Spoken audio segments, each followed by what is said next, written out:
Hi, it's Warren Huart here. Hope you're doing marvellously well. I'm sitting with the wonderful Linda Taylor in her home studio, which is...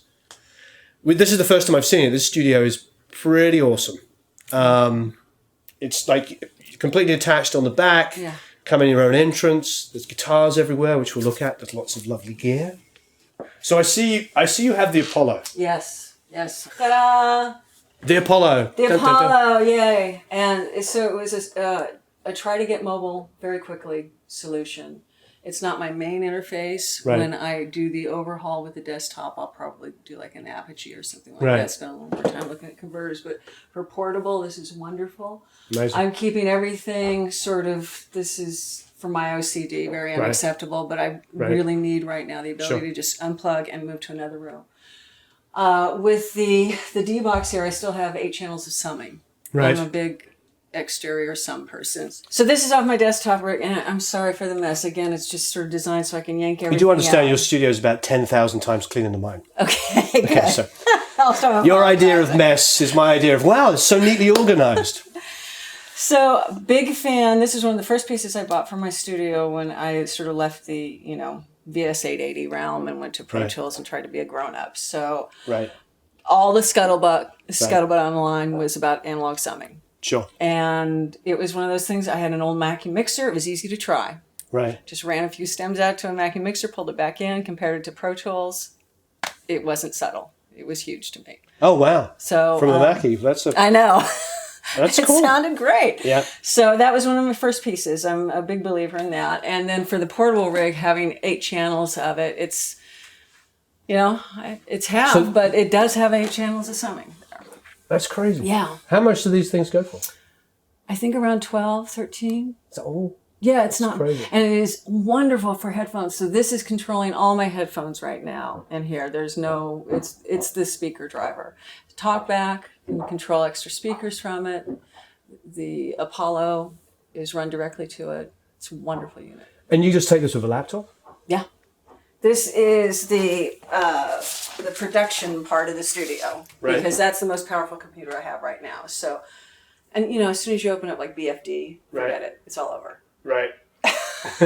You're done. So all pre-production happens there, and then until I finish this project, I'll be mixing on the desktop, which is chugging along on Pro Tools 9. I see you have the Twin. I bought that specifically for Who's Line, because I'm running a machine off my laptop, so that was the most convenient way. But then they came out with the console thing where we could link them together and have some extra processing from that off your quad. So that's great. Yeah, it's amazing. This is becoming like a little bit of an industry standard for a lot of my friends. So I see you have the 1073 MPF. These are actually like brand new models, aren't they? I think he's only launched these recently. I think you're right. I just got that last week.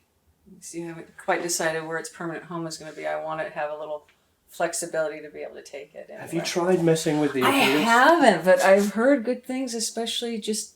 On acoustic guitar, it's amazing. 300? Yeah, we went to 300 and all the mids just came up. I need to play with that. It was just incredible. We set it up, we set it up, we were like, oh, we love the way this sounds. I wonder what this does. Flick it on. Now, it gives you like a few dB lift, but it seems to do more than that.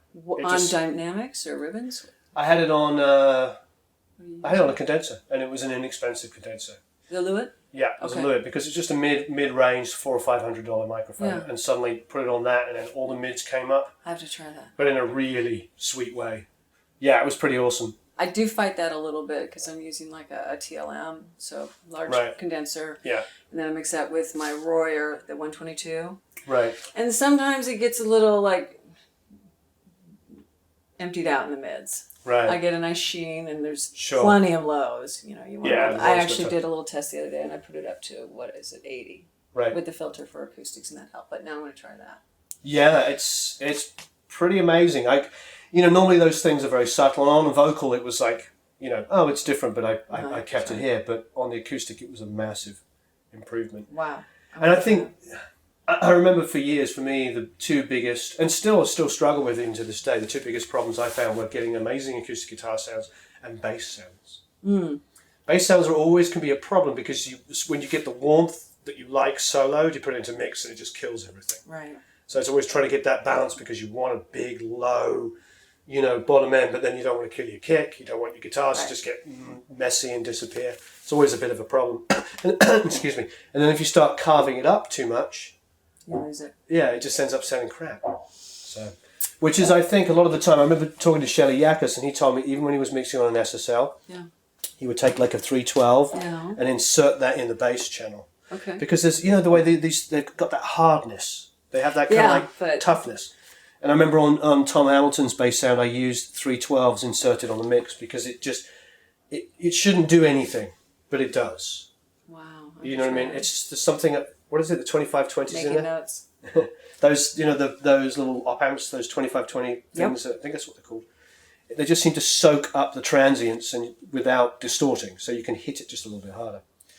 I love that on bass. I think this entire album we've been doing, everything was on that because I just got this. And the reason I wanted to get this now is, well, I've been wanting it forever, but with the mixes, I want to start running mixes through this. Oh, wow. And see what I can get out of it that way. Yeah, it's a pretty organic project, you know. It's Maya Sharp's album, and she's very...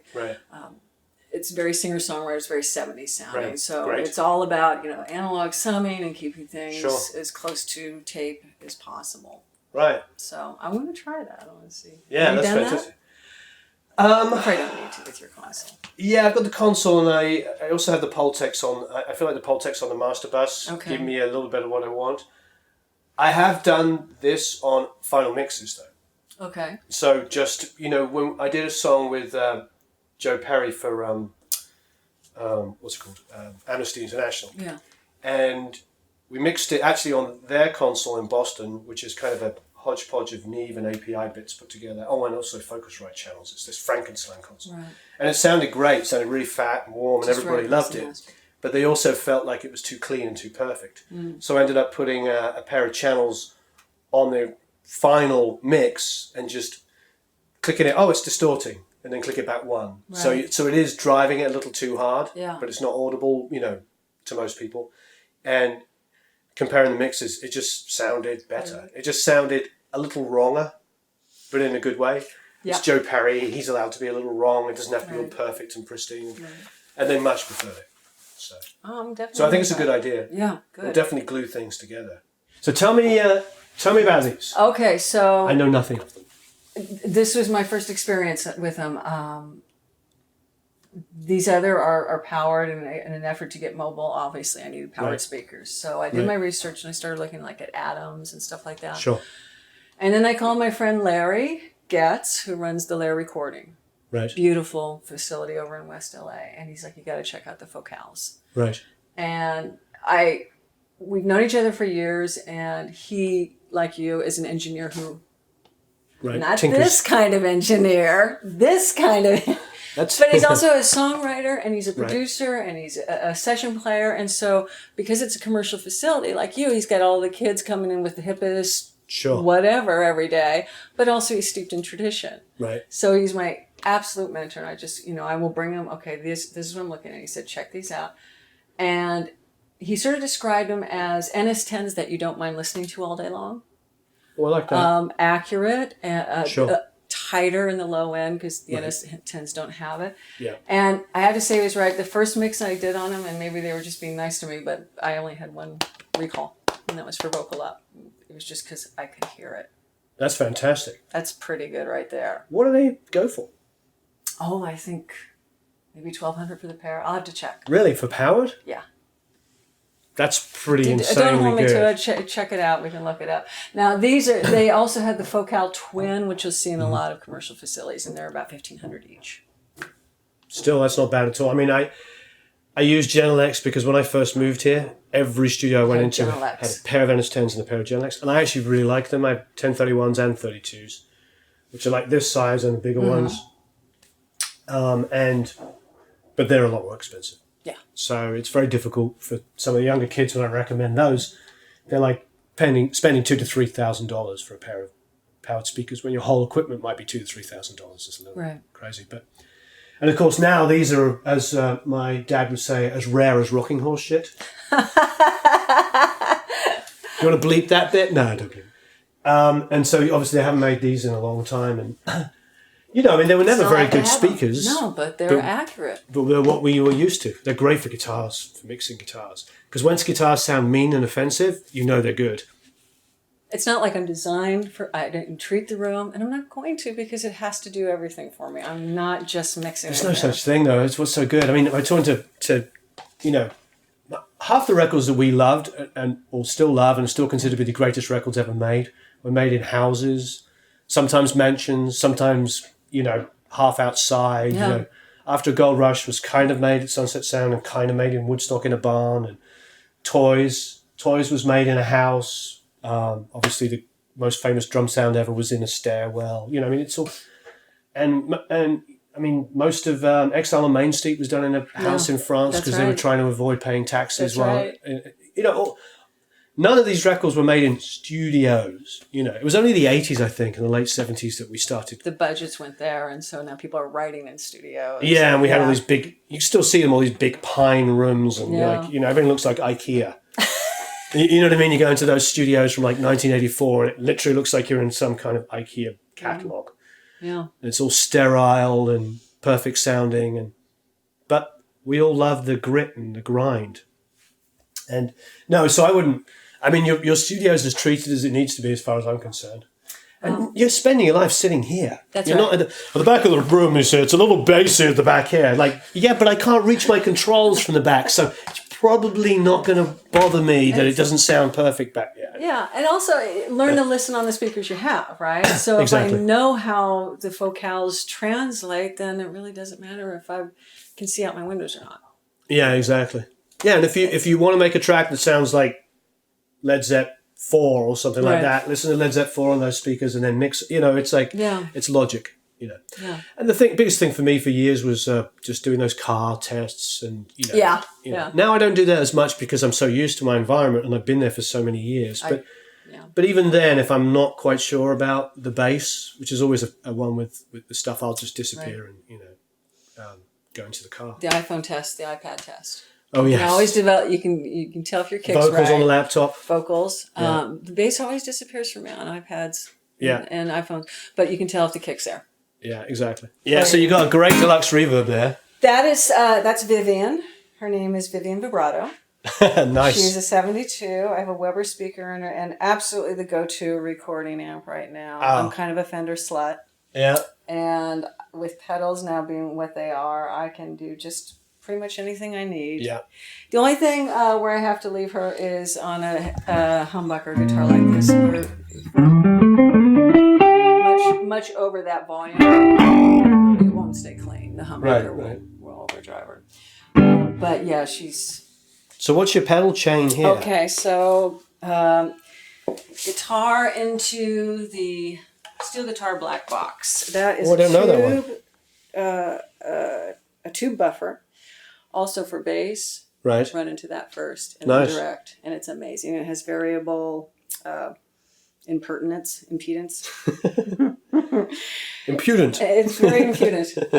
So first into that, I took the tuner out of the chain. It's true bypass. They say it doesn't make a difference. It does. They're lying. Take it out of the chain. Right. So out of the black box into the bypass switcher, which has the wah. Oh, nice. Keep that out of the chain. Phase, again, out of the chain. And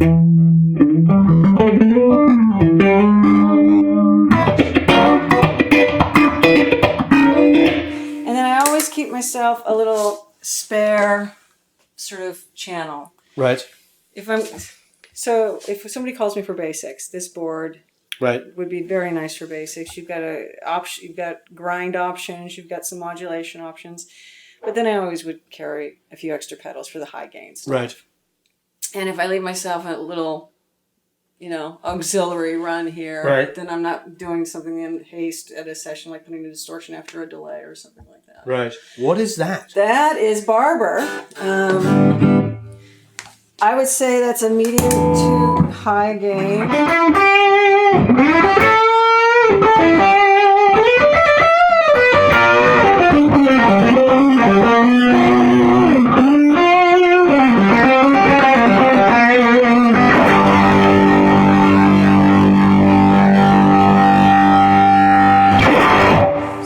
fantastic. That's right. Yeah, that's he awesome. He does great pedals. And who's it made by? David Barber.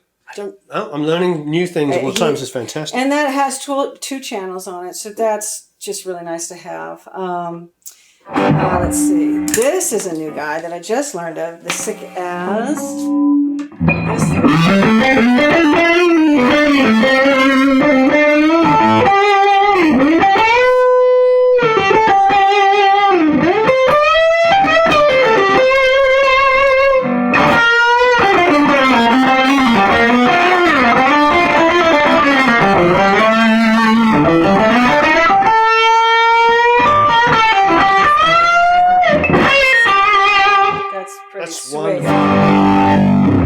It gets a real nice chime on it too. It records really well. There's a solidity to that I really like. There's like a center. Yes. So it doesn't get all fizz. It doesn't fizz. It stays nice and tight on the low end. I'm a little Johnny-come-lately on the King of Tone, but I'm learning to love it. Well, you're ahead of me because I don't know that one. Okay, so this guy is sort of doing. It's like a.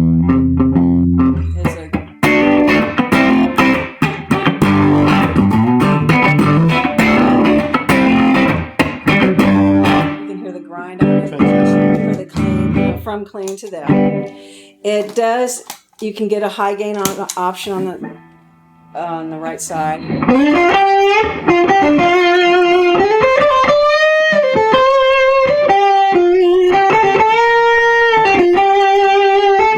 That's fantastic. So it's sweet, but you can hear the low end. So it's a little tube screamery. Yeah. I'm finding both this and the Sick As record really well. They complement each other in a track really well. It's great if you can use, especially when tracking guitars, if you can get away with very distinct tones but leave the same guitar, then you don't have intonation issues. Right, and I kind of want it all in front of me in the session wherever I'm going. Right. My amp's stashed in a closet. I have to be Indiana Jones to get to it, so this needs to be in front of me. Right. The volume pedal's out of the chain. Right. And I'm just using it as an expression for the expression poured out to the volume pedal. So the volume pedal's out of the chain as well. Oh, I see. With that. So that's nice. It does get a nice boost on it, and you can hit the amp a little. Yeah. It's very transparent. It's kind of cool. I think that might to slam it down. Yeah. It's really nice. Yeah, that's fantastic. Let's see. Demeter? Jim, I'm sorry. His trem is the best. Sorry. Yeah, that's beautiful. Demeter or Demeter. It gives me 2 channels and, for live, this is nice to have.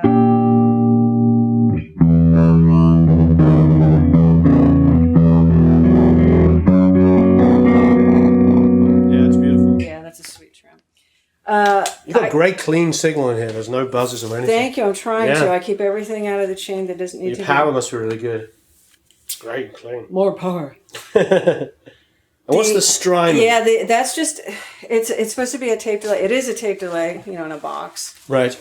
I just got away from, I'm just using it for slap and solos. I just got away from the Boss stuff because I like the converter sound on this better. It's just... Yeah, that's right.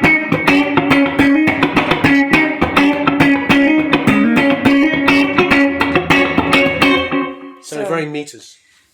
Yay! Yeah, man. That's really nice. And then the memory lane. Oh, that's my favorite. So they don't make them anymore. It is completely analog. As a result, you don't get as long as it could be, the delays. But oh my goodness, what it can do.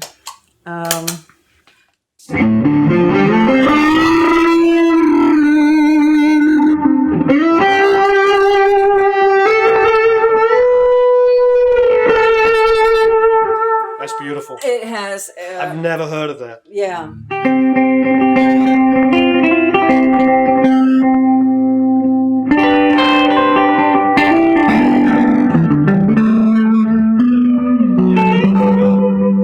That's fantastic. Very warm sound. And it looks awesome. And it looks awesome. It takes up most of the pedal board. So what more could you want? Yeah, exactly. It requires its own power supply, so you can't put it into the brick or. hey, you need more stuff, you know? That's wonderful. So that's a very sweet piece. So this is a good board, I would say, for, you know. Is that what you use live most of the time? When you're doing the show, do you take this out, or do you have gear just permanently set up there? Well, for the show, when we're in production, I have to leave gear there. So I have another pedal board that, and that is a little less pristine and more just metal, rock, delay, you know, and then I have special pedals that never leave the studio because I want them here for tracking. Sort of the secret weapons. But I do use this a lot for live. This is, like I say, it'll get you most places except for the real high gain places. Right. Thank you ever so much for showing us around. Thanks for coming over. I feel like this is the first of maybe 2 or 3 videos. Okay. Because we've got all these other guitars, we've got tons of pedals, and I'd like to open up more sessions. And all right. Yeah. So we should do some more. Okay. Thank you very much. Thanks for having me. Oh, as usual, subscribe. Go to producelikeapro.com and sign up for the email list, and we'll send you a bunch of free stuff. Thank you very much. Thanks, Warren. I appreciate it. I appreciate you coming over. Thank you. Thank you. I'm going to go to school off you next time you come over. You're going to do what? I'm going to go to school off you. We're going to go through a mix. Oh, yeah, let's do it. That'll be fun. All right, thanks for watching.